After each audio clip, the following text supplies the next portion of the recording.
السلام علیکم ورحمۃ اللہ وبرکاتہ۔ ناظرین، آج ہم آپ کے لیے ایک نیا واقعہ لے کر حاضر ہوئے ہیں جو کہ بہت ہی خوبصورت واقعہ ہے۔ یہ واقعہ شادی شدہ مرد زیادہ سے زیادہ کتنی مدت تک بیوی سے دور بیرون ملک قیام کر سکتا ہے۔ تاریخ الخلفاء میں جلال الدین سیوطی رحمۃ اللہ علیہ نے حضرت عمر رضی اللہ تعالی عنہ کے حوالے سے یہ ذکر کیا ہے کہ آپ رات کے وقت گشت کر رہے تھے تو ایک گھر سے ایک عورت کی آواز آ رہی تھی اور وہ کچھ اشعار پڑھ رہی تھی۔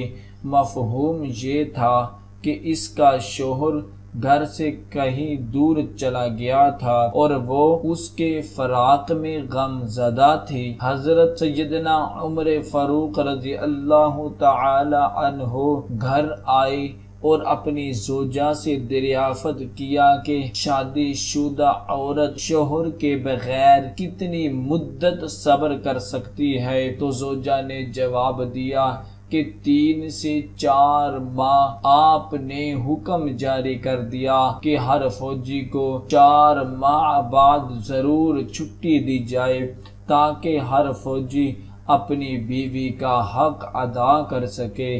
علماء کرام فرماتے ہیں کہ 4 ماہ تک اگر شوہر عورت کا حق ادا نہ کرے تو عورت کو حاصل ہے کہ وہ خلع کا مطالبہ کرے۔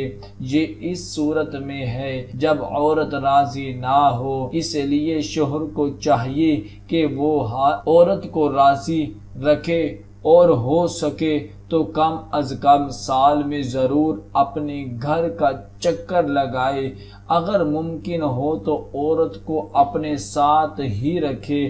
باہمی رضامندی سے اگر زیادہ وقت دور رہ سکتے ہیں تو اس میں کوئی حرج نہیں، لیکن اگر فتنہ کا خوف ہو تو پھر رضامندی بھی بے فائدہ ہے، کیونکہ زیادہ عرصہ تک گھر واپس نہ آنا بہت سے نقصانات کا باعث بن سکتا ہے۔ دعا ہے کہ اللہ تبارک و تعالی ہم سب کو ان کلمات پر عمل کرنے کی توفیق عطا فرمائے۔ صدق اللہ العظیم۔